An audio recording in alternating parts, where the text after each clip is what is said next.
Olá, boa noite. Boa noite, Fernando. Olá, tudo bem? Boa noite. Olá, Marcelo, tudo bom? Deixa eu arrumar aqui. Não sou muito bom com esse negócio de vídeos. Tudo Ah, bem? é? Tudo. Achei que você era bom, porque está sempre divulgando assuntos interessantes na sua É. página aí do Instagram. Então, achei que você era já expert. Não, estou aprendendo ainda, né? Coloco aqui o celular no suporte e mando bala. Tá indo Tá assim, ótimo. espontâneo, né? Tudo bem? Legal, tem que ser. Tudo bem com você? Tudo bem também, joia. Boa noite, todo mundo que vai entrando. Boa Boa noite, noite, pessoal. gente. Hoje eu tô meio improvisada aqui também, que eu não tô em Brasília, tô sem suporte de telefone, Sim, então tá tudo meio improvisado hoje. sim. Mas tá tudo Tranquilo. certo. Tá me ouvindo? Tá me ouvindo bem? Beleza? Tô te ouvindo. Se o Joia. meu som começar a ficar estranho, porque eu tô perto de uma rua, passa muito carro, aí vocês todos me avisem, que aí eu também tiro o volume do meu microfone. Não fica Beleza, muito alto. Gente, beleza. boa noite. Então, hoje nós vamos falar com o convidado, nosso convidado de hoje, que é o Marcelo. Seu sobrenome é Lapola, Lápola, Lapolar, Lapola. É, Lapola. Lapola. Isso. Então, Marcelo Lapola, ele é doutorando em física pelo ITA, que todo mundo sabe, né, que é o Instituto Tecnológico da Aeronáutica, na área de física nuclear, com atuações em cosmologia, teoria de campos e teorias alternativas de gravitação.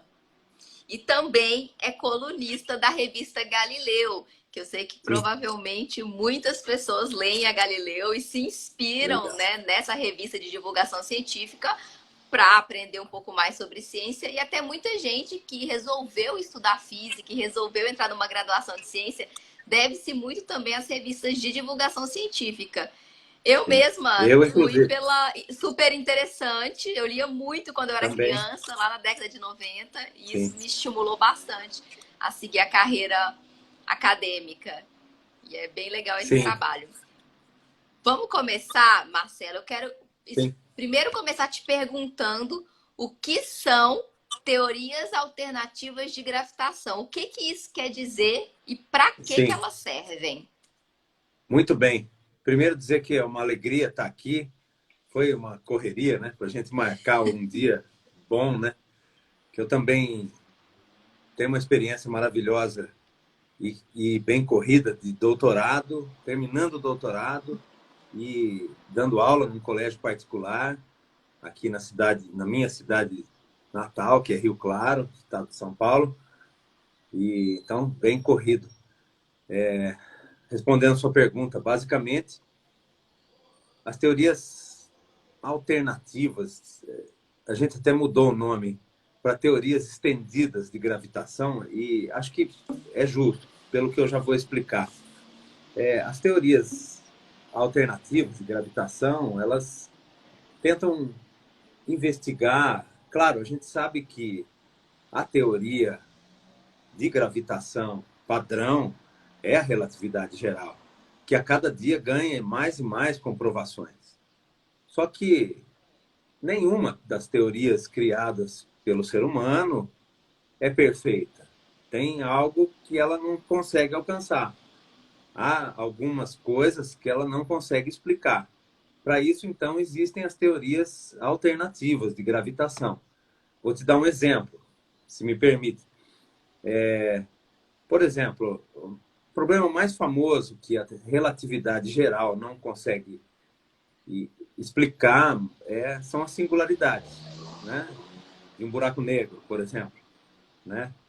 Geradas por um buraco negro. Então, há teorias alternativas que tentam incluir a relatividade nisso, mas com algumas correções que possam, talvez, explicar singularidade. Na cosmologia, há N problemas nos quais a relatividade geral não alcança.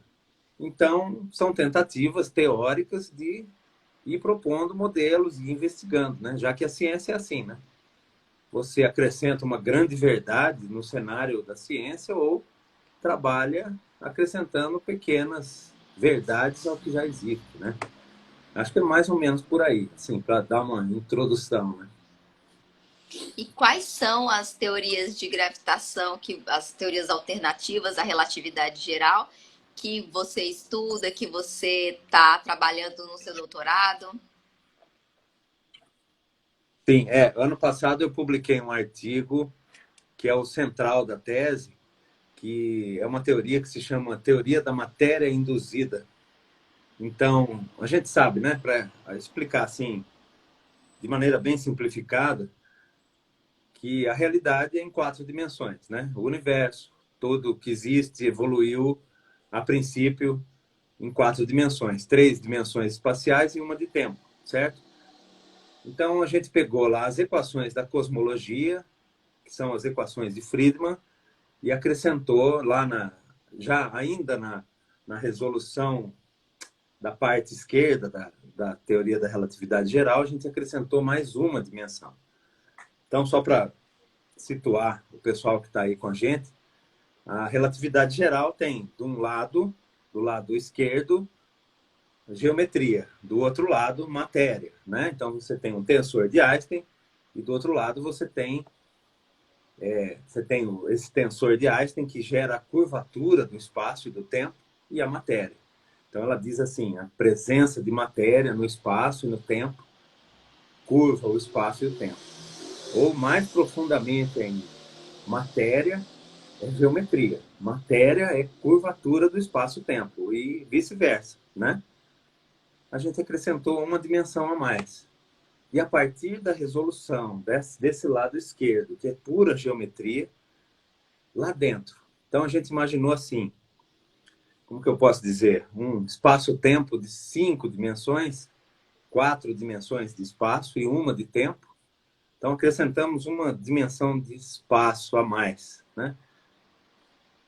E resolvemos como se esse universo em 5 dimensões, vamos dizer assim, fosse vazio, um vácuo, e uma energia associada a ele. Quando a gente resolve a parte geométrica, nasce daí o tensor de Einstein, que significa matéria. Então, por isso, teoria da matéria induzida, né? Você é uma maneira de ver a matéria, toda a matéria bariônica que existe no universo, como uma manifestação geométrica de um espaço-tempo em 5 dimensões. Mais ou menos por aí. Não sei se eu consegui, com poucas palavras, assim, explicar. Mas o que seria essa quinta dimensão? Porque, por exemplo, a gente tem já uma certa dificuldade em imaginar 4 dimensões. Né? Para quem não está entendendo nada em casa, bora lá. A gente tem 3 dimensões conhecidas, que são as dimensões que a gente convive no nosso dia a Sim, dia. Vamos dizer, altura, largura e comprimento, comprimento. certo? Sim, Então, nós temos essas 3 dimensões que são as normais que a gente trabalha no nosso dia a dia, que a gente convive, que a gente, né, vive. Mas Einstein introduziu o espaço-tempo. Nós teríamos a sim, 4ª dimensão representada pelo tempo. Espaço e tempo sim, são conectados. Um influencia no outro. sim, E o que seria essa quinta dimensão? sim. É uma dimensão espacial também, só que ela evolui, porque nas equações do Big Bang, que vamos falar assim, ó, né, no popular, a teoria do Big Bang nasce como uma das soluções para as equações de Einstein da relatividade geral, né, das equações de campo. Então lá você tem o que a gente chama de um fator de escala, que faz com que as dimensões de espaço evoluam, né, ao longo do tempo, com a expansão do universo. Então esse fator de escala é que vai ditar a taxa de expansão do universo, a grosso modo. Então nós colocamos uma 4ª dimensão de espaço que evolui de uma maneira independente dessas 3, para ver o que dava, para ver o resultado disso, né? Então vai ter um fator de escala associado só a essa 4ª dimensão. E quando as outras 3 evoluem, essa se compactifica. Então lá no início do universo, ela era considerável. Nos tempos atuais, relativos a nós, né, ela deixa de ter o papel dela, ela vai a zero praticamente. Com esse efeito de, na superfície, imagina, difícil tentar imaginar uma esfera de 4 dimensões, né? Vamos imaginar uma figura de 4 dimensões. Quando eu faço uma redução dessas 4 dimensões para 3 dimensões de espaço, eu vou ter a superfície dessa esfera, vamos dizer assim. Então, na superfície, eu consigo gerar matéria a partir dessa geometria, vamos dizer assim, tá? Então, e além disso, esse trabalho a gente confrontou com dados observacionais. A evolução do parâmetro de Hubble, por exemplo, que é de fato a taxa de expansão do universo. Bate muito bem com os dados, sobretudo, a gente sabe que tem uma crise enorme nesse negócio do parâmetro de Hubble, né? Se você mede ele pensando na radiação cósmica de fundo, você tem um valor. Se você mede a partir de aglomerados locais, supernovas, é outro valor, né? 73 e 60 e alguma coisa. Isso não está resolvido, enfim. Mas com os dados do satélite Planck, lá da radiação cósmica de fundo, bate muito bem os nossos resultados teóricos com os observacionais, né? Tá, talvez você vá perguntar, não sei, mas e aí? Como a gente detecta essa nova dimensão, né? Como a gente observa, né? Acho que dentro da tua pergunta já estava embutido, né? Essa questão. Pois é dessa quinta dimensão que vem a matéria, ok? Então, talvez a gente veja essa quinta dimensão, eu, você, tudo que existe, que seja visível, detectável por nós, essa quinta dimensão. Um outro nome para essa teoria não é uma teoria minha, tá? É Space Time Matter Model. Então, não é... Agora, estamos falando não num espaço-tempo. Estamos falando num espaço-tempo-matéria. Já que a matéria também é geometria. E é por aí. Mais ou menos por aí, ok? Bem interessante. E essas teorias, como a gente mencionou, alternativas à relatividade geral, surgem como uma ideia para explicar alguns problemas nesse modelo do Big Bang, incluindo algumas teorias alternativas que tentam explicar, por exemplo, a energia escura, que ainda é um mistério Sim, dentro da relatividade geral, dentro da cosmologia que a gente conhece, a matéria escura. O próprio modelo de inflação, que acaba sendo ali um ajuste, né, no modelo do Big Bang, no universo primordial.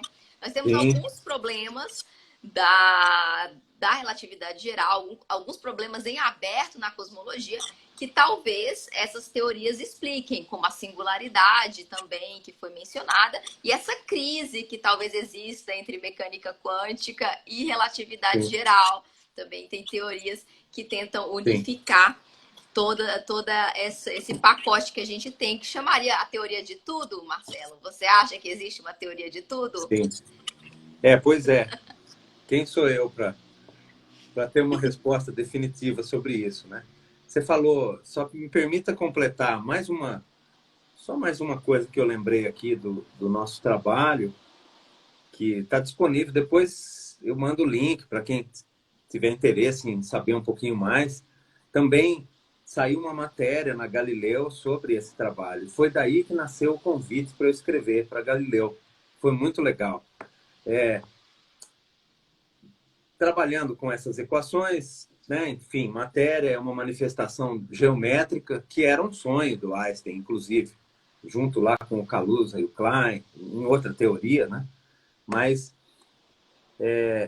ali a gente consegue também resolver um probleminha que, você sabe, o universo teve 3 eras principais, vamos dizer assim, né? A era da radiação, a era da matéria e agora a era da energia escura, que é essa força misteriosa que acelera a expansão do universo e a gente não sabe a natureza dela, e está longe de saber, né?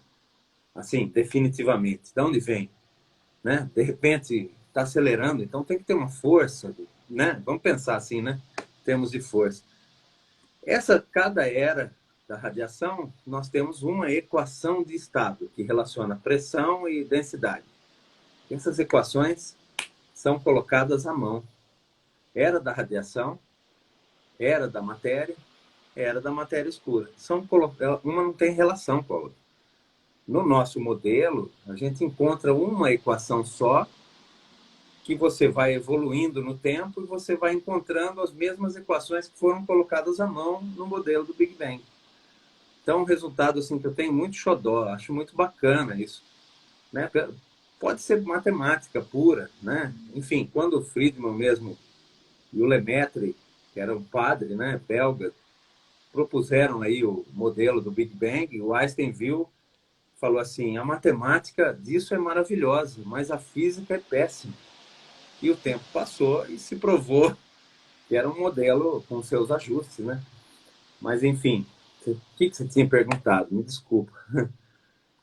Eu já tô aqui me perdida também, só escutando. Perdão, me perdoa. Não, Desculpa. ótimo, excelente. A gente estava falando dos modelos, dos problemas que tem, né? Teoria de tudo. Não foi isso? Isso, foi Eu, isso. eu gosto eu gosto disso porque é como um bate-papo, né? Assim, espontâneo. Então, né, não é uma entrevista, né? É uma troca de ideias, né? E O Fernando, nosso seguidor teoria aqui, de... desordem. Hã? Escreveu, Fernando, É, é uma desordem total. isso. É um caos. Então, a teoria de tudo. Esse é o grande mistério, o grande problema, né? Você tem grandes dificuldades de... Assim, para que todo mundo que está com a gente possa entender também, né? Tem desafio de explicar de uma maneira simples. Você tem três forças fundamentais da natureza. Duas delas são lá do núcleo, do átomo, né? Do átomo, das partículas, nuclear forte, nuclear fraca, e a eletromagnética, que é uma força de ação à distância, né? As ondas eletromagnéticas, enfim. A luz faz parte, né? Os fótons, né? Para cada força, uma partícula mediadora, uma ou mais, né? E aí é a união da relatividade especial com a teoria quântica. Aí é a teoria quântica de campos. Tem alguns livros aqui atrás, né? E até hoje, né, já fiz teoria quântica de campos 1, 2, 3 e teorias de gauge não abelianas, que é o modelo padrão. E ainda não entendo muito bem. Mas é um ramo mais árido, né? Muita matemática. E ali você quantiza essas forças, enfim, você tem uma teoria quântica para essas três forças. Falta uma ser quantizada de uma maneira satisfatória que consiga conversar com essas três. Né? Nós temos várias propostas de teoria quântica para a gravidade.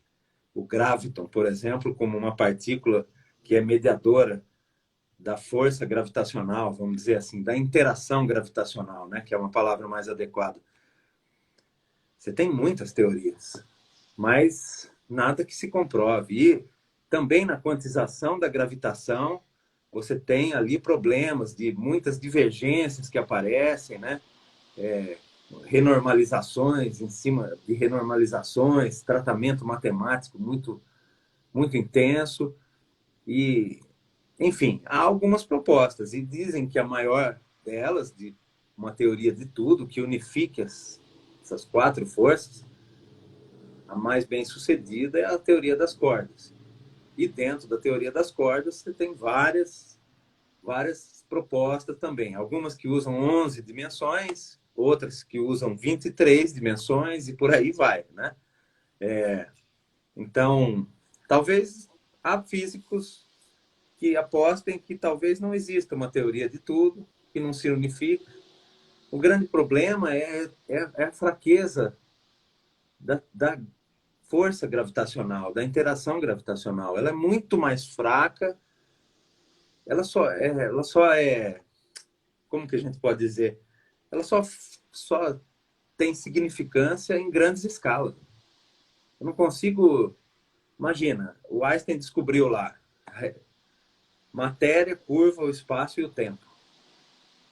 Aí quando comecei a estudar essas coisas, falei assim, mas por que a gente não pode pegar as partículas e ver o quanto que ela curva o espaço e o tempo? E aí eu já descobri que muita gente tentou fazer isso. E aí você tem coisas absurdas, curvaturas infinitas, uma coisa que não, né? Imagina, para você ter uma curvatura mesmo do espaço e do tempo, você tem que ter coisas do tamanho do Sol, né? Para falar assim, de uma coisa ainda pequena, né? Coisas que tenham densidade do tamanho de uma estrela, de um aglomerado, né? Para que a relatividade, de fato, tenha ali sentido, né? Então, imagina uma partícula, que é uma probabilidade, né? É descrita como uma onda de probabilidade. Como que eu vou tratar isso do ponto de vista geométrico, né? Eu sempre fiquei assim, por que que a gravitação tem que se unificar com a teoria quântica e não o contrário, né? Sempre pensei isso. Mas hoje eu vejo que a descrição mais fundamental das coisas que a gente tem é nesse nível, né? E aí, talvez por conta dessa diferença de escala tão grande, né? E você tem algumas outras soluções de teoria alternativa, uma que foi muito famosa aí, começo dos anos 2000, foi a teoria de Browns, né? Não entendo muito bem, mas que tenta dizer, ó, uma parte só da gravidade se manifesta aqui para nós, uma parte da força dela, né, da intensidade. A outra fica lá, né, por aí, assim. E, em teoria, tudo é possível, né? O físico teórico fala para você que tudo é possível, né? Não é verdade? Esse, É por verdade. aí. Esse discurso que você fez agora responde a pergunta, eu acho, que o Fernando fez nos comentários. O porquê que a gravidade é Sim, um problema no sentido da unificação de todas as forças. Não existe, né, uma sim, teoria de quantificação da gravidade. É isso, né? Me perdi nas sim. palavras. Quantificada. De quantificação, tá certo. Da gravidade. Quantizar, né? Quantizar, quantização, quantificação, a louca. Eu sabia que eu tava falando errado. Mas Tranquilo. quantização da gravidade. E é importante a gente prestar atenção também no sentido, a gente falou que a gravidade é uma força muito fraca. A gente pensa, por exemplo, nós estamos na Terra, a Terra, uma desordem, a Terra é um planeta, né, enorme, e mesmo assim a gente pega um ímã pequeno e a gente levanta um Sim, clipe de papel da mesa. sim, Então, um pequeno ímã vence, a força eletromagnética vence o, o campo gravitacional da Terra inteira. Então, a gravidade realmente é uma força sim. muito pequena.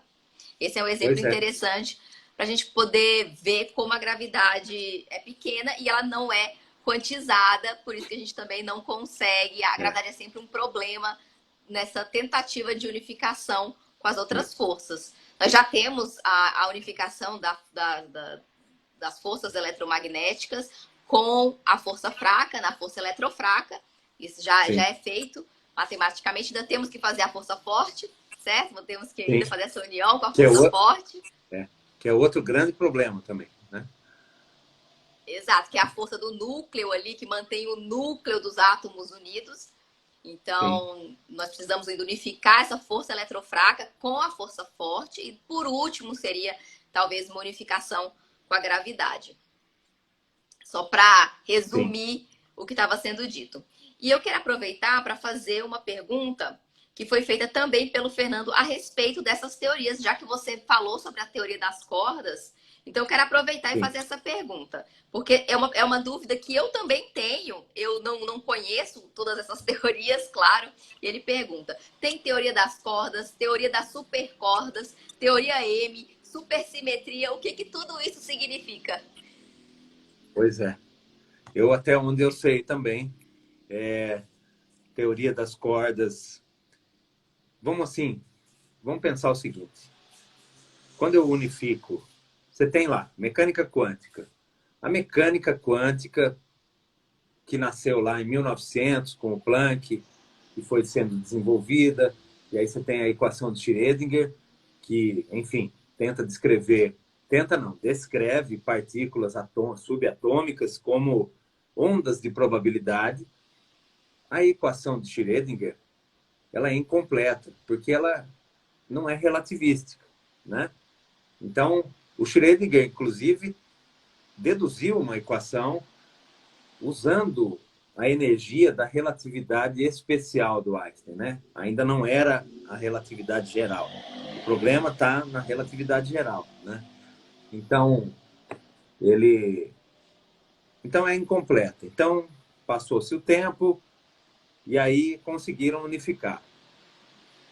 E aí nasce a teoria quântica de campos para estudar, né, as interações e essas forças, e descrever essas forças. Com o tempo, foi se evoluindo a teoria quântica de campos. Você tem lá, por um lado, a equação de Klein-Gordon, que descreve partículas que a gente chama de bósons, que são os mediadores das forças.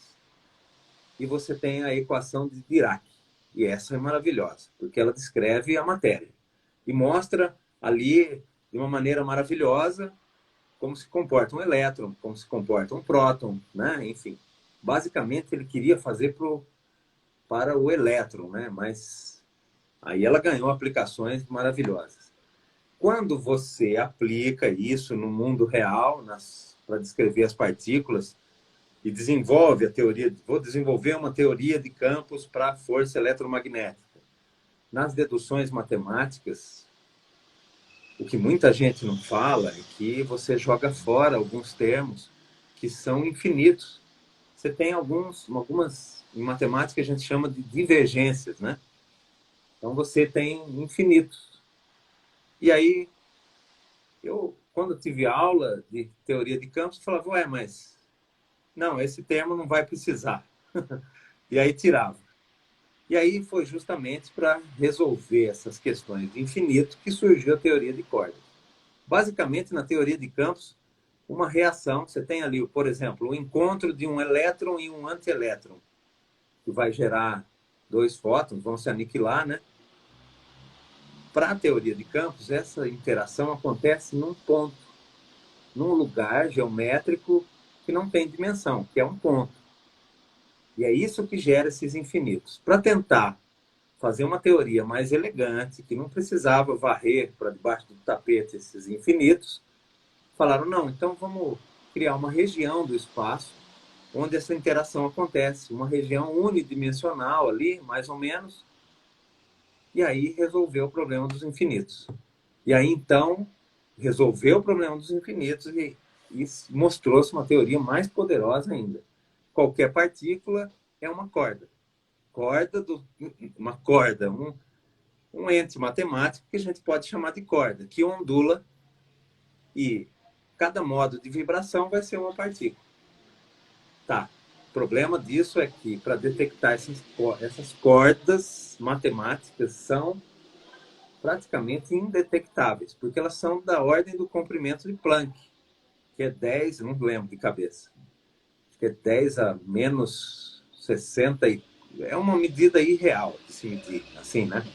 Pensar que o núcleo do átomo tem 10 a menos 15, que é um Fermi, né? Que é 0,0000015 zeros e um número muito pequeno. Imagina uma corda. Então, ela funciona muito bem. Ela nasce como uma teoria de campos de gravitação e também para descrever as forças. E elas se unificam. Aí você tem a teoria M, até onde eu sei, é uma modalidade da teoria desenvolvida lá pelo Eduard Witten, que propõe um determinado modo de unificação. Você tem várias maneiras de quantizar os modos de vibração dessas cordas, né? É uma teoria linda, que hoje, inclusive, caiu um pouco em desuso, porque ela se desenvolveu bastante.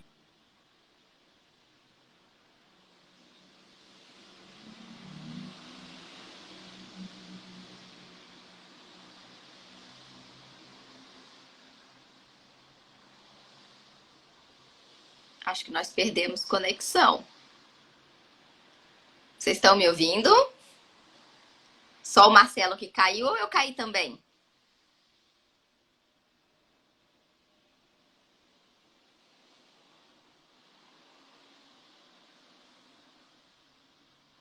Será que eu caí também?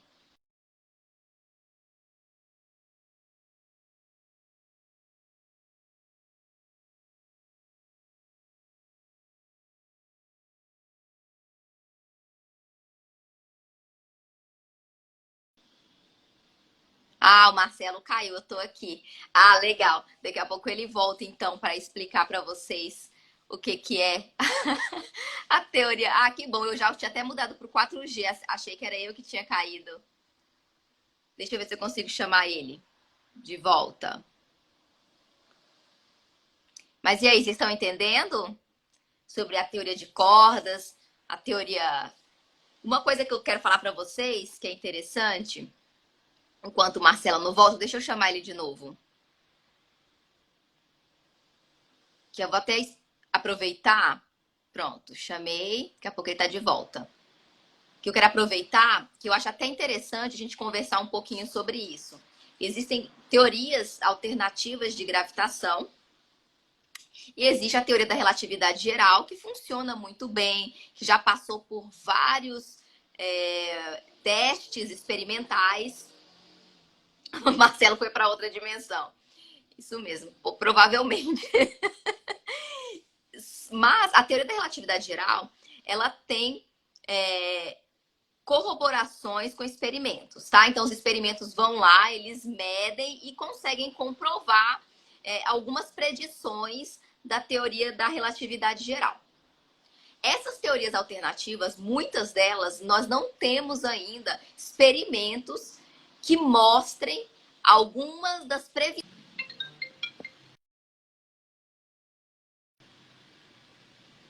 Acho que o Marcelo está tentando entrar. Deve ter dado algum probleminha na conexão dele.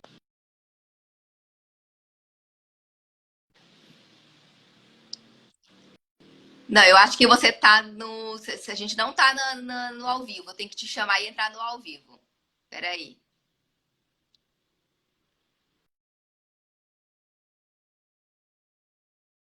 Ela tava me ligando no privado. Que desordem tá essa live. Peraí. Deixa eu chamar ele.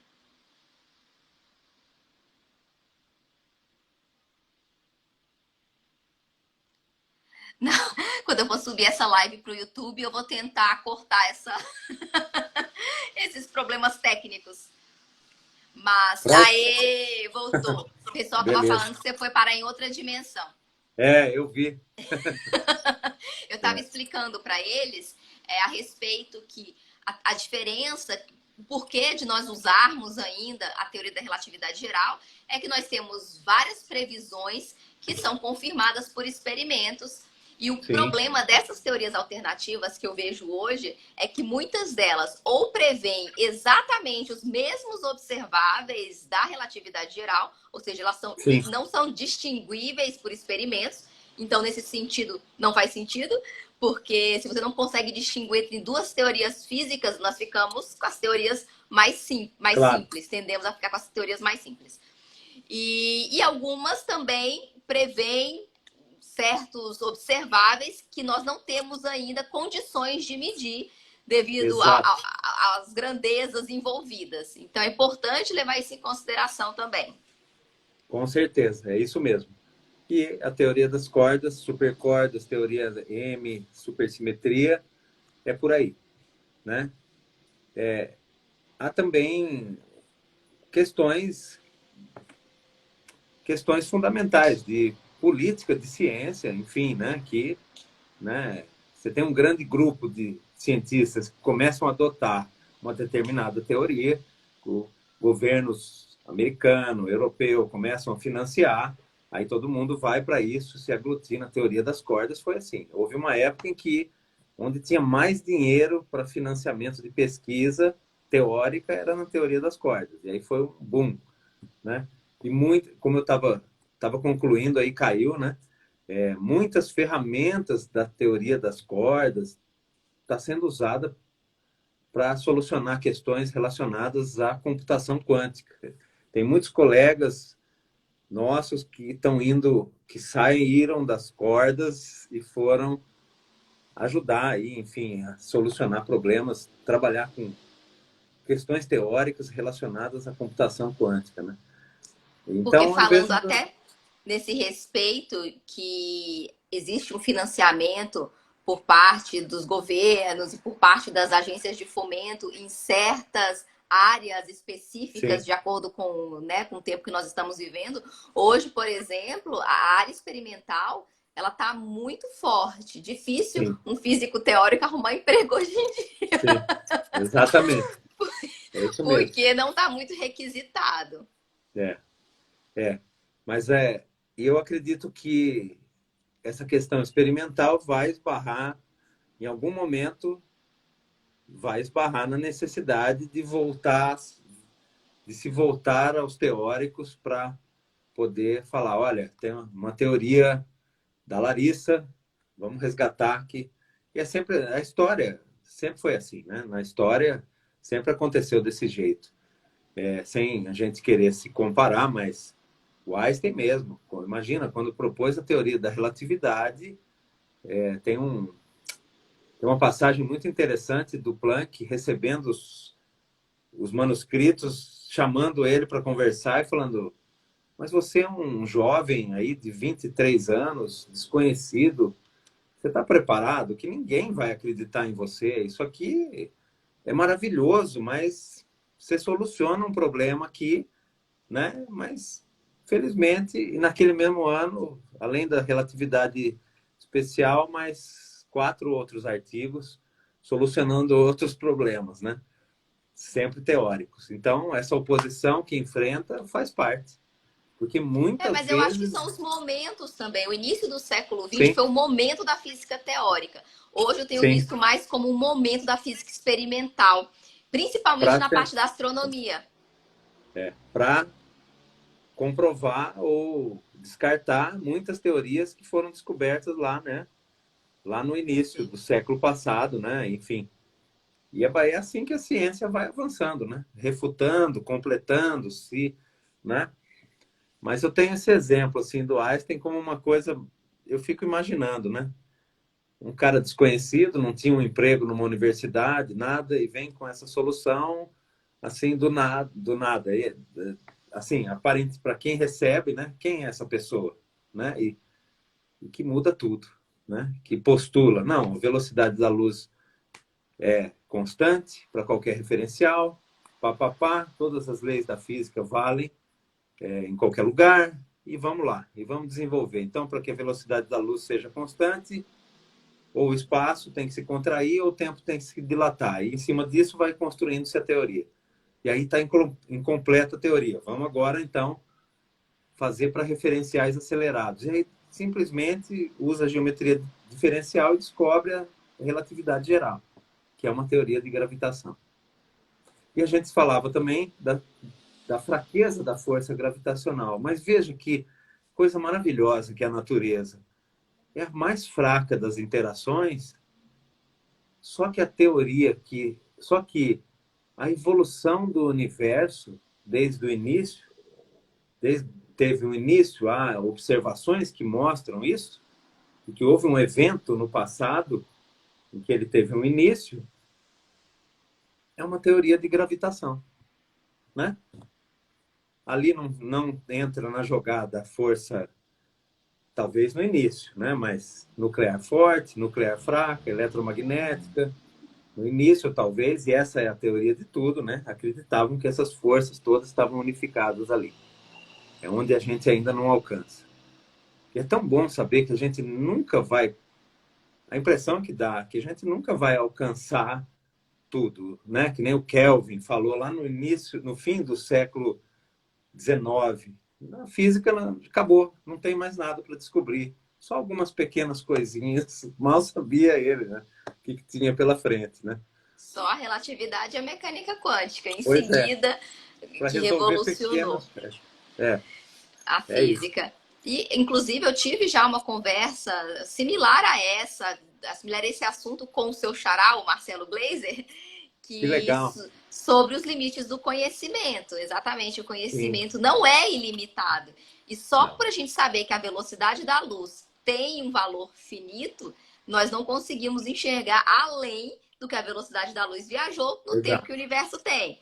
Então, depois desse horizonte que a gente chama, o universo para a gente é inacessível. Exato. Então, nesse caso, o conhecimento realmente ele não é ilimitado e sempre terão coisas que nós não sabemos, nós temos que ficar, né, satisfeitos com essas não Exato. respostas.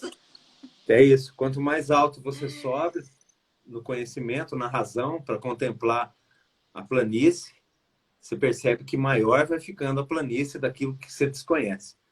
E isso é lindo, né? É uma aventura. É uma aventura que vai passando de geração em geração, né? A gente vai passar, outras pessoas vão lá, né? Você sabe mais ou menos qual vai ser o destino de um artigo seu? Não dá para prever. Você fala assim, ah, ninguém citou meu artigo, meu Deus, que crise. De repente, aquilo pode estar ali, em algum momento, aquilo pode ser resgatado, né? E falar, olha, Larissa tinha a solução lá atrás e agora está aqui, né? Mas Ou quando eu não, tudo converso bem. com os meus amigos, a gente, em conferência, conversando com o pessoal, principalmente esses Sim, pesquisadores mais sêniores, e a gente senta para conversar, eu sempre falo, gente, o prêmio Nobel está no archive. Basta você é, ter um olhar bom. O archive tem não sei quantos ziguilhões de artigos todo é, mês, mas ninguém, sim, é humanamente impossível você verificar todos, ver o que está sendo feito, enfim, acompanhar o progresso. Mas com certeza é, está ali. Entendeu? Com certeza exato. é só a gente unir as peças do quebra-cabeça, mas as pecinhas estão todas lá, faltam Tá só tudo elas lá. serem unidas para a gente E, formar uma teoria interessante ou e, descobrir algo é, interessante. O que e às aconteceu com vezes Einstein também, né? Porque foi, Lawrence já tinha feito progressos na mesma direção que o sim, Einstein fez, o Planck fez progressos antes dele. O é, Einstein pegou todas essas pecinhas e e uniu juntou. para É. formar a teoria dele. Então, gente, quem quiser ganhar o Nobel, vai lá no archive e começa a pesquisar. É. Tá tudo lá. Começa a estudar bastante. É isso aí. E às vezes pela tua mesa, um papel que você, um rascunho que você fez e desprezou em algum momento e não olhou mais para ele, às vezes está ali também a explicação para alguma coisa. Mas a aventura da ciência é legal.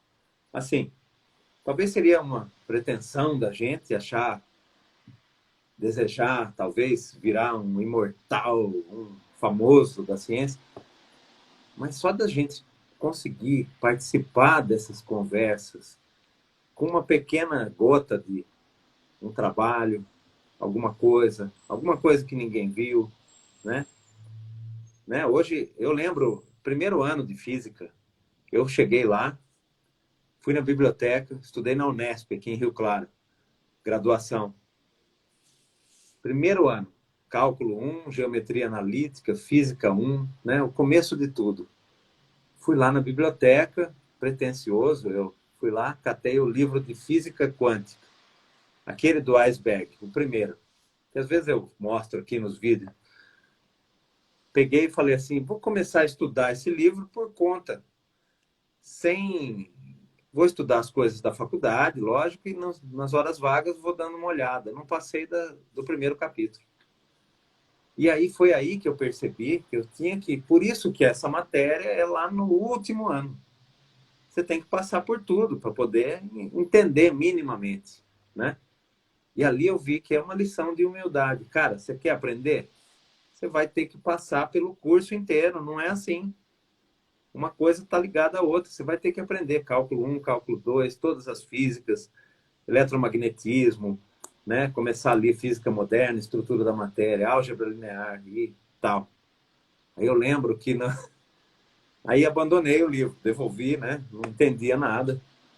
Aí eu lembro o quarto ano, a gente chegou a fazer mecânica quântica, tinha eu e mais 3 colegas. Uma menina, mais 2 colegas, uma colega e 2 colegas. Eu olhei e brinquei com o professor. Eu falei, professor, já dá o diploma, porque só da gente, eram 40, chegou 4, então me dá o diploma, a gente já é bom, só de chegar aqui, né? Então, ao mesmo tempo, se você conseguir chegar, participar dessas discussões, entender o que está sendo proposto e dito, e acrescentar suas pequenas gotinhas ali em um trabalho, em outro, já é um privilégio enorme, não é? Quantas pessoas no mundo, Larissa, sabem o que você sabe? Imagina, é uma porcentagem muito pequena. Isso é um privilégio. É um privilégio também que você tem de poder passar para outras pessoas e se tornar. Eu estava dizendo isso hoje aqui. Ser professor também é uma atividade muito importante, porque é duro, é difícil, ganha mal, estressa, mas tem uma recompensa que nenhuma outra profissão tem. É você poder se tornar inesquecível, pelo menos para uma pessoa. Se você conseguiu isso, pronto, cumpriu aquilo que, né? Você deve ter professores inesquecíveis, não tem? Sim, Eu acho que tenho, todos desde, nós. não é? Então, eu acho que é isso. Participar dessa aventura, seja no entendimento profundo da física ou no entendimento um pouco mais no nível de divulgação, é participar da maior aventura que um ser humano na Terra pode ter, né? Claro, é lógico que eu vou elogiar aquilo que eu trabalho, né? Mas todo o conhecimento, toda a área, todas as áreas, né? Acho que é por isso, a gente vive para isso, para conhecer, né? E a gente tem que considerar também que esse papel da divulgação científica também é um Sim. papel muito árduo, porque existe muita desinformação na internet a Muito, respeito da ciência, porque as pessoas querem respostas fáceis para perguntas difíceis. sim, Perguntas difíceis têm respostas difíceis, como o sim, Marcelo mencionou. Para ele entender a física quântica, ele teve que passar por cálculo 1, cálculo 2, cálculo 3, todas as disciplinas básicas da graduação. Então, não existe resposta fácil para pergunta difícil. Então, é se alguém quiser verdade. te vender qualquer resposta fácil para uma pergunta difícil, duvide, desconfie. É, exatamente. É isso. E também combater essa onda de pseudociência, né, de fake news, enfim. A gente, falei isso hoje também, nós da ciência, professores, a gente tem uma escuridão e a gente ali com a vela, tentando, o Carl Sagan falava, né? A ciência como uma vela na escuridão. Né? E aí tem gente que, né, eu tenho tido um retorno maravilhoso desses vídeos que eu comecei a gravar, assim, meio de brinco. Vou tentar, vamos ver. E aí comecei do jeito que eu falo na classe, assim, aqui, como a gente está conversando, comecei a fazer.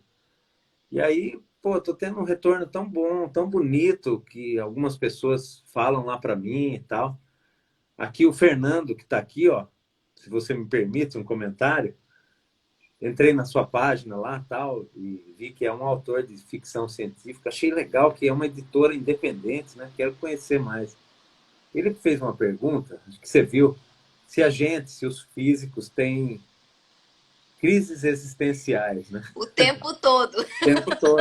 É. E ao mesmo tempo a gente também tem o lance de se maravilhar com a beleza das coisas, né? Tem essa crise existencial, tem também esse lance assim, nossa, mas você começa a perceber assim, eu queria aprender mais, por exemplo, sobre teoria das cordas. Vou dar um exemplo. Aí você percebe que é uma vida para entender. Você pega um ramo da física hoje, as coisas se desenvolveram de um jeito que você tem que escolher um caminho e seguir nele. Porque não dá. Simplesmente é humanamente impossível. Aí, crise existencial. Não queria morrer. Queria, antes de morrer, conhecer mais.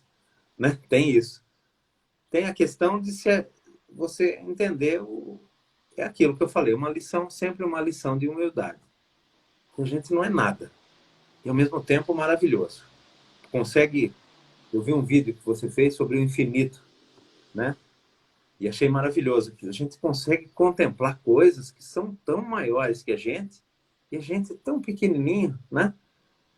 Então, acho que não é bem uma crise, é um lance assim, às vezes bate aquele assusta, né? Às vezes assim, né? Você olhar para um abismo, né? Que é coisas muito maiores que você, né? A gente tem uma pretensão de achar que tudo é criado para nós, né? E não, né? É isso, por aí. quando a gente está com pequenos problemas do dia a dia, eu sempre penso nessas coisas, quando, não sei, aconteceu um probleminha hoje, ou aconteceu, não sei, bati o carro. Aí você fica Nossa, nervoso. A gente não tem motivo para ficar nervoso quando você começa a entender, né? é, O quão pequenininho a gente é e é tão exato. irrelevante esses probleminhas do dia a dia Pois é, que a gente acaba abstraindo.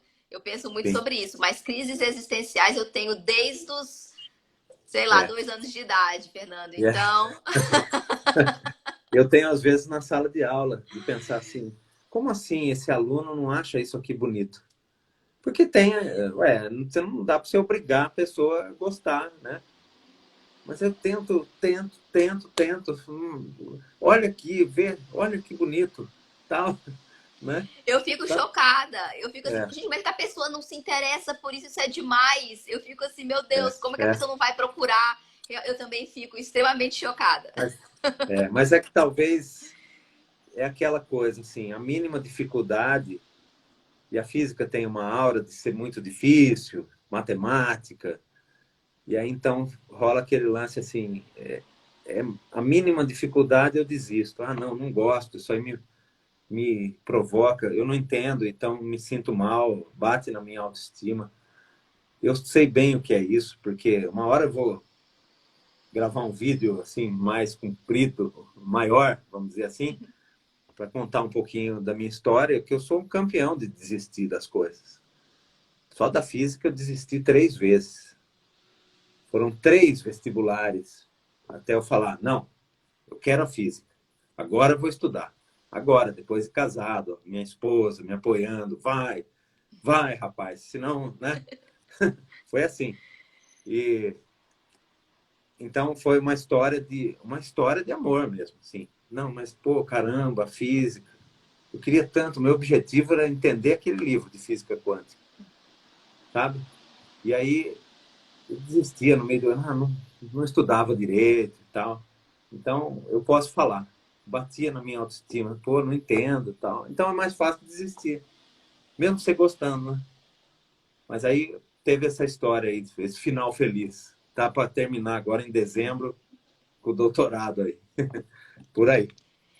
Mas todos nós temos as dificuldades de uma Sim. forma ou de outra que a gente tem que superar. Eu já falei pro pessoal que me segue aqui que eu tive dificuldades na graduação.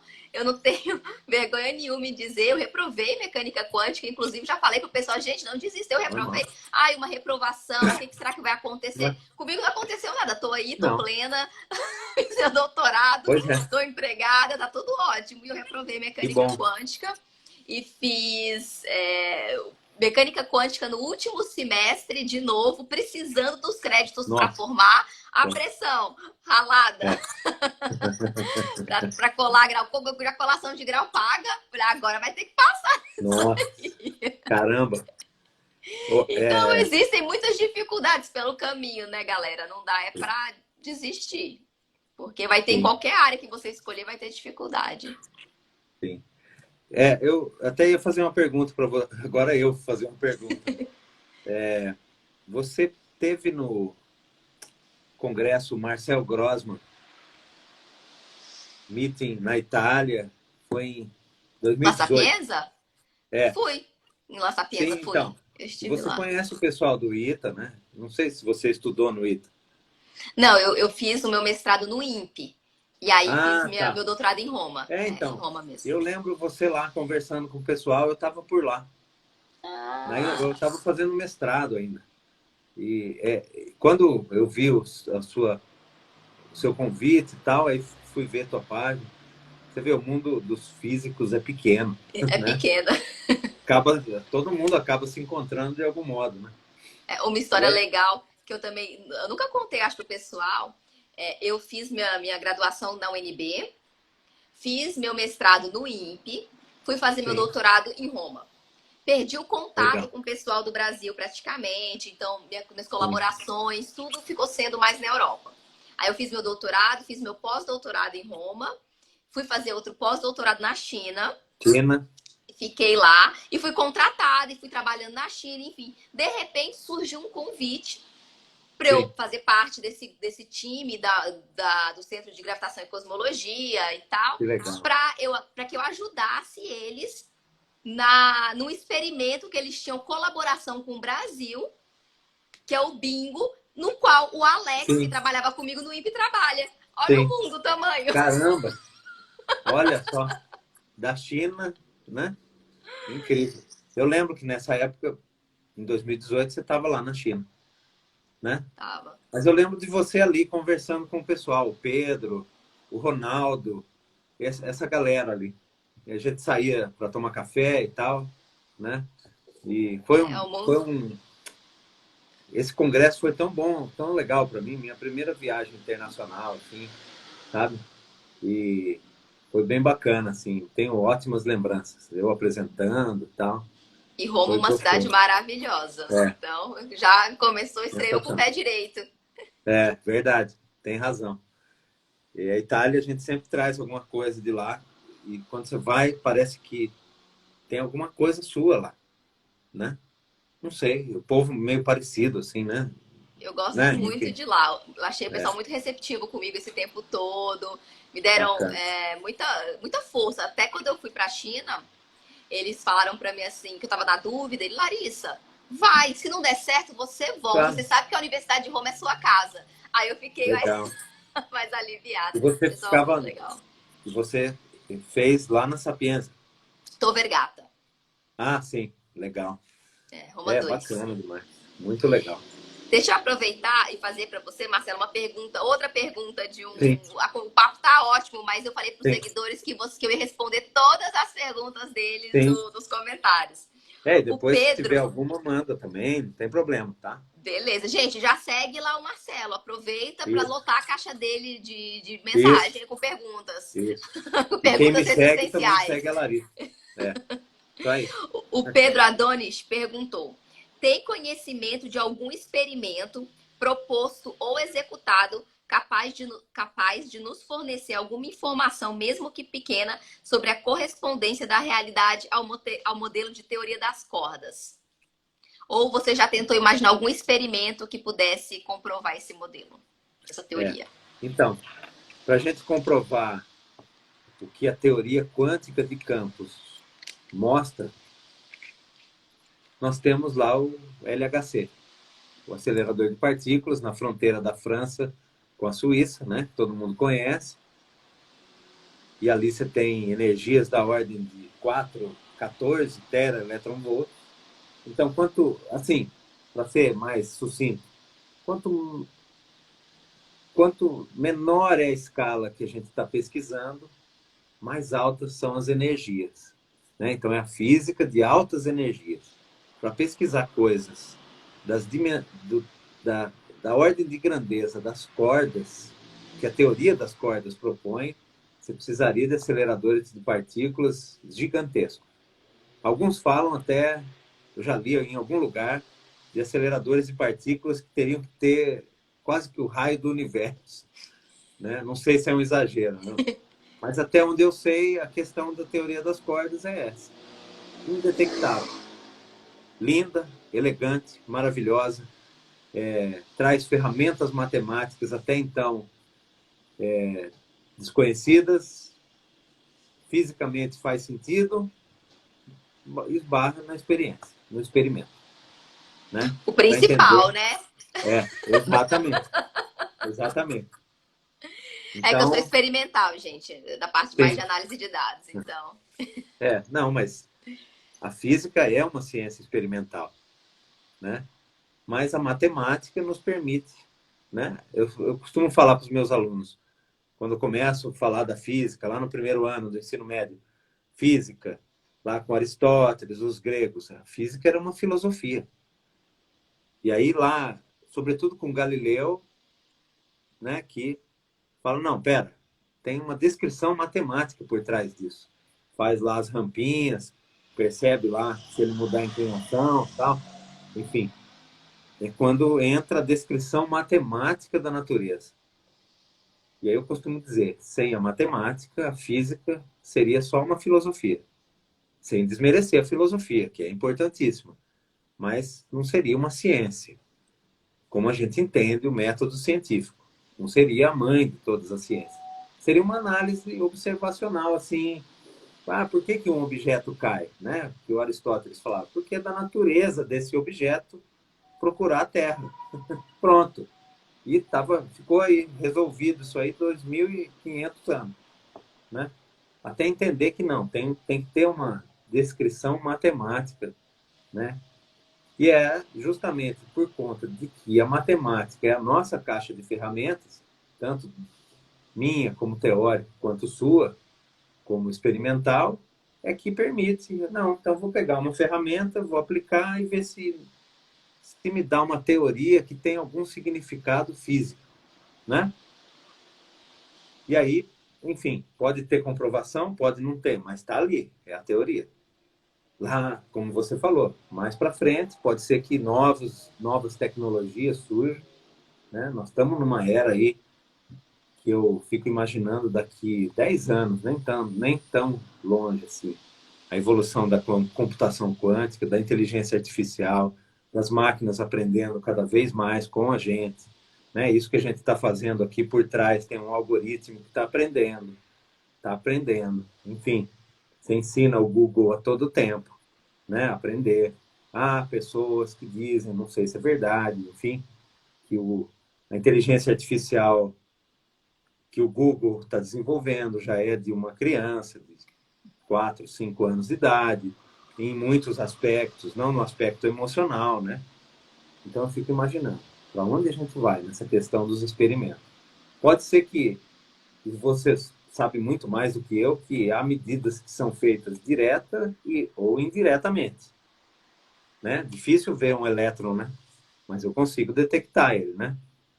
De maneira indireta, não vendo, né?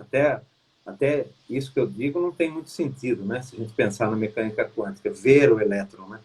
Já que ele é uma onda de probabilidade, quando eu meço, eu mudo o estado dele, enfim. Então, eu fico pensando, coisas que a gente acha que é indetectável pela experiência, pelos experimentos, daqui a pouco pode ser que, né? De repente, uma grande revolução vem por aí e mostre, né? Enfim, creio eu, não sei. Eu já estou no terreno da especulação. E como você falou sobre algoritmos, eu queria deixar para o pessoal também recomendado o livro Algoritmos de Destruição em Massa, que ela é Sim, uma matemática de Harvard e foi professora do MIT. E ela fala sobre o que ela chama de armas de destruição matemáticas. Porque nossa, os legal. algoritmos aprendem com a gente, mas eles acabam tendo muitos vieses, né? E sem o Sim, feedback correto, eles ficam só representando sempre aqueles mesmos bias, aqueles mesmos sim, viés da sociedade, né? Que disseminam preconceito, disseminam sim. racismo, enfim, vários tipos de preconceitos e injustiças. Então é bem Como chama o livro? interessante. Como chama? Algoritmos de destruição em massa. Vou procurar. É bem interessante, dá uma visão assim mais ampla a respeito desses Legal. algoritmos que são como se fossem caixas pretas. Ninguém entende realmente o que está É, acontecendo ali e é, eles acabam reproduzindo injustiças da sim. sociedade. Nem mesmo, chega num ponto que talvez nem mesmo os próprios desenvolvedores conseguem entender a evolução do algoritmo. E aí Uhum. precisam fazer intervenções. Você veja o Instagram mesmo. Por conta do concorrente, virou um, páginas de vídeos, né? Sim. Preferencialmente, que era para ser de fotos, agora são de vídeos curtos, lives, enfim. Só um exemplo, né? Mas então toda essa evolução, imagina quando computação quântica entrar em ação mesmo, de verdade, junto com, né? E tudo muito desenvolvido em segredo, né? As grandes corporações, aí Google, Microsoft, enfim, desenvolvendo os seus computadores quânticos, as suas inteligências artificiais, de repente, né? Eu acredito que isso, muitas coisas vão ser reveladas assim de surpresa, né? Porque é tudo sigilo, é uma competição entre as empresas. E vai ter. Hoje mesmo estava vendo do nosso grupo de pesquisa uma conversa do Ronaldo Lobato, ele deve ter Instagram também, e ele está pesquisando, ele está lá em Bogotá. estava nos Estados Unidos, agora está lá em Bogotá, Machine Learning para equações de estado de estrelas de nêutron, que é um problema, né? É outro problema da relatividade geral. O que tem, como descrever o interior de estrelas compactas, né? De que maneira? E aí é uma salada, é uma confusão de teorias e tal. E aí ele mostrando lá, ensinando a máquina, aí identificando padrões em milhares de equações e apresentar uma. Ó, tem uma tendência aqui, tem um padrão e tal. Então você vê que eu ainda tenho para mim que a grande revolução na física daqui a um tempo não vai ser feita por humanos. Uma máquina vai nos dar a resposta. Tem Já também o que, livro Vida 3.0, do Max sim, Tegmark, esse você conhece, que é é, também professor do MIT, cosmólogo, e ele sim, fala exatamente sobre isso, sobre a revolução das máquinas. é. Ela, você vai botar lá, por exemplo, a cromodinâmica quântica, que descreve a força nuclear forte. Você tem ali equações aparentemente insolúveis, dificílimas de se resolver, que exigiriam um poder computacional enorme, né? E que talvez com a computação quântica, a máquina resolve de uma maneira mais rápida e inimaginável, talvez hoje. Mas daqui pouco tempo, quando a gente fala daqui, quando evoluir, dá a impressão que é muito tempo, né? Hoje você tem uma aceleração exponencial da produção de conhecimento que está lá né, começou tendo e agora está lá naquela parte da exponencial que é de crescimento rápido. Então, quando fala daqui, imagina o futuro, é daqui a pouco. Eu penso que seja isso. Né? Vamos ver. Tomara que a gente não, nós, principalmente os teóricos, não se tornem obsoletos, assim, né? Tipo atração de museu, né? Olha, ele fazia conta na mão, né? Já é um pouco assim, né? Olha, põe Já, no nós computador, usamos já computadores para é, fazer, pois é. relatividade computacional, Tem, difícil hoje, numérica, tudo numérica. isso. Eu tô errando todas as palavras hoje, mas você tá entendendo. Não, mas está certo, não está errado. É isso aí. É isso aí. O Fernando falou aqui, ó, o futuro foi ontem. É isso. Fernando, o filósofo do meu Instagram. Muito bom, muito bom. Eu gostei que ele começou a me seguir falando assim, pô, o cara fala de física com umas camisas de rock and roll, tal. Então gostei, já gostei. Então fiquei feliz Ele é por muito isso. gente boa. Tem uma live aqui no canal com ele e com a Bela para falar sobre ficção Ah, científica. Então tem uma live nossa eu também que vou foi ver. bem bacana. Uma desordem completa. Imagina, 3 pessoas que conversam pra caramba. Foi uma Maravilha. bagunça. Mas Uma hora foi combinar bem assim, legal. combinar de se encontrar presencialmente, que aí, Ah, ia né, ser vai ser muito legal. legal. Para Bacana. finalizar, Marcelo, eu queria Sim. perguntar para você sobre a Galileu. Você falou que o convite Ah, veio com o seu trabalho, muito legal essa questão, né, de divulgar a ciência também em revista. Como é que como é que foi esse processo? é. Como é que está Come... sendo? pra com- é. Começar que foi uma surpresa maravilhosa para mim. Assim, eu a gente publicou esse trabalho da cosmologia em 5 dimensões, né? E aí a Galileu quis fazer uma matéria, eu e o pessoal do ITA, aí fiz a matéria, saiu a matéria, e aí naquela mesma semana que saiu a matéria, a editora Globo, a moça que é a editora da revista, me fez um convite se eu não queria colaborar todo mês no espaço que já foi, pensa, que já foi do Marcelo Gleisi. Então, para mim, que é uma inspiração, né? Para mim. E aí eu comecei, doido, aqui tem um monte de texto já pronto para mandar e tal. E, e a partir disso comecei a fazer os vídeos. Então esse convite veio de uma maneira maravilhosa, porque eu fiquei imaginando, passou um filme na minha cabeça. Eu lembro que essa revista antigamente se chamava Globo Ciência. Depois, acho que era isso. E aí começou a chamar Galileu. Eu lembro que eu tinha um amigo pai dele. A primeira vez que eu ouvi assim, ó, meu pai é cientista, foi com um amigo meu. Eu tinha lá uns 14, 15, 16, 14 anos, por aí. O que teu pai faz? Ah, meu pai é comerciante. E o seu? Tal. E o seu? Meu pai é cientista. Eu falei, o quê? É, meu pai, ele é professor da Unesp, cientista e tal.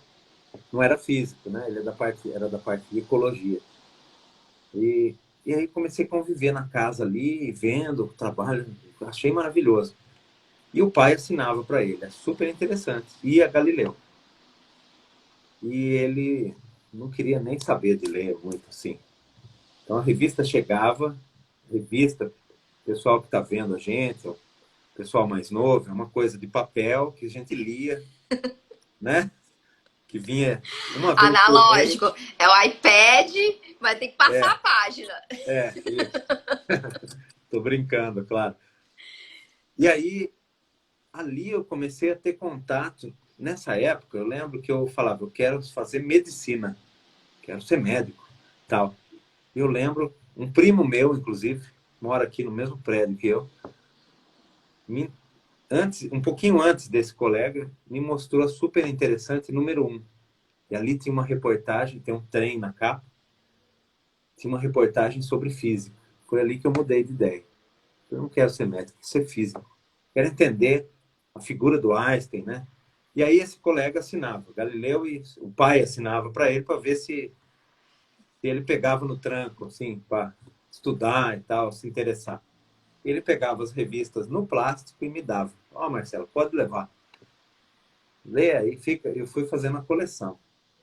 E aí dá para imaginar aquele menino de 14 anos que se inspirou na Galileu e também na concorrente, ser convidado para escrever na revista, que foi a inspiração dele, né? Então, para mim, assim, para mim foi maravilhoso. Zerou a Então, vida, né, Marcelo? eu falei, pô, pera, eu virei divulgador científico, então vou investir nisso. E foi aí, daí veio gravar os videozinhos aí no Instagram e tal, enfim, a sala de aula me deu muita coragem para gravar aqui, fazer uns textinhos para ler e gravar e tal, às vezes vai de improviso, né?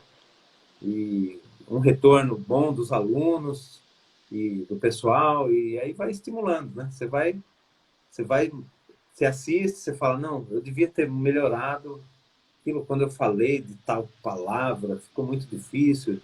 E é um desafio diário, né? Cada vez, quanto mais você escreve, quanto mais você faz, e foi a confluência de duas paixões, porque quando eu desisti da física, eu fui trabalhar num jornal aqui na cidade, virei repórter do jornal, trabalhei 15 anos no jornal, colaborei com outras publicações, então gosto muito de escrever, não sou só física, sempre gostei de Pensei que você ia falar, literatura, não sou só um rostinho bonito, sou também também, jornalista. é, isso, pois é. Não é só bitolado só na física, então gosto muito de literatura, eu já li bastante, tal. Aqui tá só uma parte dos livros, mais os que eu uso assim, e na casa da minha sogra, coitada, não cabe aqui no apartamento, aí tá lá um monte de livros. Então sempre gostei dos clássicos, Shakespeare, Proust, Kafka e fui o que me salvou foi gostar de ler. Foi isso. Quando eu desisti da faculdade, sem diploma, doido e tal, continuei gostando de ler. Ler. Tudo, tudo, tudo. Qualquer assunto, assim. Ah, agora, não, agora, minha mãe falava assim, agora você está interessado em coisa, sei lá, história da música, tal, e, sabe? E até hoje, assim, um vício em comprar livro. Minha filha, minha esposa até brinca, quando chega na portaria, o, o porteiro vem no carro e entrega o pacote com o livro. Minha filha fala, outro livro, pai. E às vezes eu compro mais livros do que dá tempo de ler. Mas é assim. Então, Eu isso te me salvou. entendo. E aí foi um encontro maravilhoso de escrever, já ter esse ofício de escrever. Imagina, eu trabalhava num jornal diário. E é sempre, todo dia, começar do zero. 6 horas, a matéria tem que estar em cima da mesa do editor para ele ler. E não era uma matéria só, às vezes uma página inteira, duas, enfim. Passei por todas as editorias de esporte, a política, segurança, cultura. Então isso me deu também uma desenvoltura para escrever, tal. E aí, então foi um encontro maravilhoso. A Galileu virou minha profissão favorita, além de ensinar, mas Alguém perguntou aqui se você terminou a graduação. Para quem chegou atrasado, o Marcelo é praticamente doutor em física já, gente. Vai defender mas, agora no fim do ano. mas Então, até hoje eu não acredito que eu terminei. acredite, tá tudo Porque certo. foram Agora tantas defender idas essa e vindas. tese. Só para você ter uma ideia, vou fazer 48 anos. A terceira vez que eu voltei a estudar física, eu já era casado, minha filha já tinha 2 anos, e foi uma loucura tão grande. Minha esposa assumiu a casa e eu voltei a estudar. E aí eu também comecei, trabalhava ainda no jornal, saía correndo, ia para o jornal, trabalhava à noite, o curso integral. E aí eu falei, não, vou começar do zero. Não vou pedir equivalência de nenhuma matéria, vou começar lá. Então, imagina, eu casado, já com uma filha, tal, hoje ela tem 12 anos já, e eu ali sentado no meio da molecada na universidade. Quantas crises existenciais eu tive, viu, Fernando? Quantas crises, quantas. Eu olhava e falava, será que eu estou tomando uma decisão certa? E ao mesmo tempo eu pensava assim, eu falava isso para minha esposa, para Janaína, eu não sei vender, eu vou vender uma coisa para você, eu fico com dó. Eu falo, eu paguei nessa caneta aqui, paguei, sei lá, R$ 3. Vou vender para a Larissa por 5 para eu ter um lucro. Eu acho que eu estou enganando você. Entende? Aí você fala, mas eu só tenho 3. Então eu não sei. Não sei, não tenho vocação para vender, para trabalhar em. Já trabalhei em indústria, já fiz várias coisas. Mas assim, eu falei, pô, o que que eu gosto mesmo de fazer? Estudar. Física. Tá, foi aí. Essa doce loucura que agora tem rendido bons frutos, enfim, dando. Está sendo uma alegria para mim. Eu dou aula do fundamental, do sexto ano de matemática até o terceiro ano do ensino médio, física. Então, aprendo muito, é um desafio, não é fácil.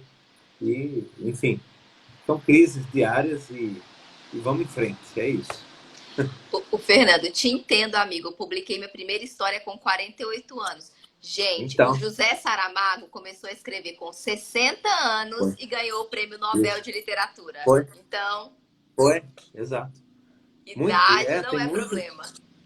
Você sabe que o Saramago é um exemplo disso, eu sempre tenho isso também na cabeça, gosto muito.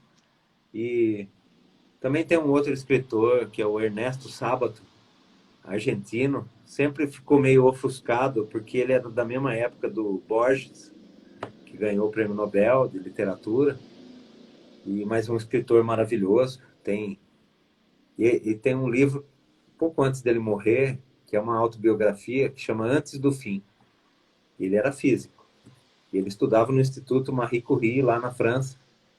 E ele participou do grupo que aperfeiçoou a fissão nuclear e tal. Aperfeiçoou, né? E ele desistiu de tudo para ser escritor. Então, e já bem mais velho também. Então, sei lá. Enfim, só de eu estar aqui conversando com você, né, falando de física e tal, já para mim já é uma vitória, entendeu? Tudo que eu tinha tudo para não dar certo nessa área, assim, para não seguir, falar, pô, né, eu falar, pô, o cara vai terminar um doutorado no ITA. Eu falo, será que eles sabem? Lá eu nunca contei essa história minha, tal, então deixa eu terminar que daí eu conto. É legal porque É isso. motiva também as pessoas que sempre veem só o lado bom, mas tudo tem o lado de dificuldade. A Ah, pessoa vê sim, o início e depois vê o sucesso, mas não vê tudo que passou no meio. Só quem passou exato. que sabe. Então é legal contar para desmistificar também essa ideia, né? Que a pessoa só vê É, assim a pessoa com sucesso e não vê sim. todo o caminho percorrido para chegar até lá. É. Quantas vezes chorar por não chorar no bom sentido, assim, por dentro, né? De não estar Ah, eu chorei entendendo por fora também. também, né? E não entender, não... é uma atividade solitária, né? Você vou estudar para a prova, vou, né? Difícil as pessoas que não estão ali envolvidas na tua vida entender que isso é uma busca e que é importante para o país a gente ter pessoas assim. Fazer um trabalho como que você faz, como que eu faço, de divulgar, mesmo falando aqui do Fernando de novo, né? Publicar ficção científica, mas que tem lá conceitos, né? Ligados à física, como isso inspira as pessoas, né? É aquele lance assim, ó, não desiste. Você pode estar sendo inspiração para uma pessoa, né? E isso me dá muita força, sabe? Tem alunos que não estão nem aí, mas tem muitos que se transformam, você vai percebendo. Ele não está nem aí, mas aí ele começa a se interessar, vai fazendo pergunta. Quando você vê, né? Você encontra depois de um tempo, ó, professor, eu estou estudando tal coisa, tal. Isso é muito legal, muito, muito, muito. Eu estava na recepção das calouras da UNB, que eu faço parte de um projeto de mulheres na física, com Que as professoras legal. da UNB. Então a gente foi Sim, recepcionar as calouras desse ano que entrou e elas foram dar depoimentos do porquê delas estarem na física, delas terem ingressado no curso de física. E a maioria esmagadora das meninas que entraram para fazer física na licenciatura foi por terem tido professores inspiradores de física sim. durante o É. percurso do ensino Olha básico e ensino médio. que legal, que bacana isso. Eu tenho um aluno, ele está no terceiro ano comigo lá, e ele queria artes, fazer artes. Aí a professora de artes, outro dia me encontrou, falou assim, pô, você me roubou meu aluno favorito, que agora ele quer fazer física. Eu falei, mas é uma forma de arte também. Por que não as duas coisas? Enfim, tá tudo bem. E eu fiquei feliz, porque ele também começou desinteressado e foi se, né, Se esse meu descobrindo, jeitão, né? esse meu jeito de falar, enfim, de gesticular e ir no rosto do aluno para tentar ver se ele presta atenção e tal, tem rendido bons frutos. Eu fico muito feliz com isso. Não é fácil, mas, enfim, é isso. E talvez um vídeo que você grava, um texto na Galileu, olha o alcance que tem o texto da Galileu, né? É uma revista super consagrada, eu tô lá e tal, todo mês sai, e aí você vê, às vezes está entre as mais lidas lá no Twitter, fico muito feliz. Quando o assunto é buraco negro, buracos de minhoca, viagem no tempo, nossa, é um assunto eterno. Você pode publicar um artigo em cima do outro, assim, E o praticamente pessoal igual. adora, né? Adora. Quem não gosta, né? E então está sendo muito legal, muito bacana mesmo. Marcelo, Não eu me queria. arrependo. Pode falar. Sim, não me arrependo de ter voltado, de ter concluído e estar tá agora pertinho de ter o título aí de doutor. Vamos ver o que vai ser, né? É um presente para nós, ainda bem que você não desistiu. E eu Sim, queria te parabenizar pela obrigado. coluna na Galileu, pelo Sim, doutorado, que em breve será doutor. Então, sim, também te parabenizar pela toda a trajetória, pelo seu trabalho de divulgação aqui nas redes sociais e tudo que você vem fazendo pela sim. ciência, pelos seus alunos nas escolas. Parabéns Obrigado, pelo trabalho, agradeço muito a sua presença aqui também no canal e espero que possa ter obrigado. inspirado as pessoas que estão ouvindo a gente. Mais uma vez, para quem não segue o Marcelo, passa lá, assinem a Galileu. Galileu, nota a gente, hein? Assinem a Galileu, olha a Isso aí. propaganda. Marca aí depois que eles curtem, que aí eu dou um toque lá para eles também. Muito legal. E quem me segue, agora seguir também a Larissa, se já não segue, né?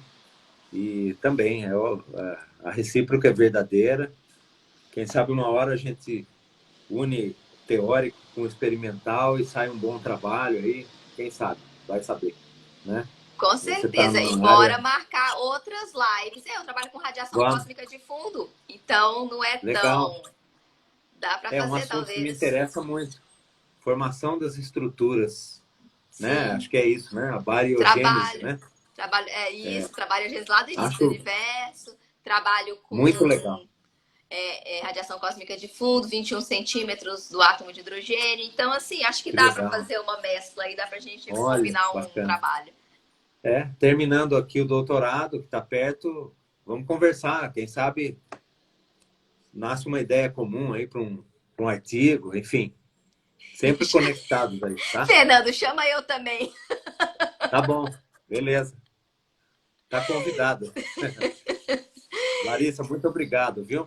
Obrigada, Fernando. E marcaremos outras lives e outras oportunidades para continuar Sim, esse papo que foi nota 10. beleza. Estou pensando em fazer lá um canal no YouTube, mas vou esperar passar o doutorado, tal, porque senão não dá tempo. E tem que me dedicar daí com vídeos maiores, mas novidades virão. E aí Opa! você também participa, tá? Ai, vai ser legal. Tá bom. Obrigada, Obrigado, viu? gente. Boa noite a todos Um vocês por terem abraço. ficado com a gente até agora. Obrigada, Marcelo. Beijos, beijos a todos. Valeu. Tchau, tchau. Tchau, tchau. Obrigado.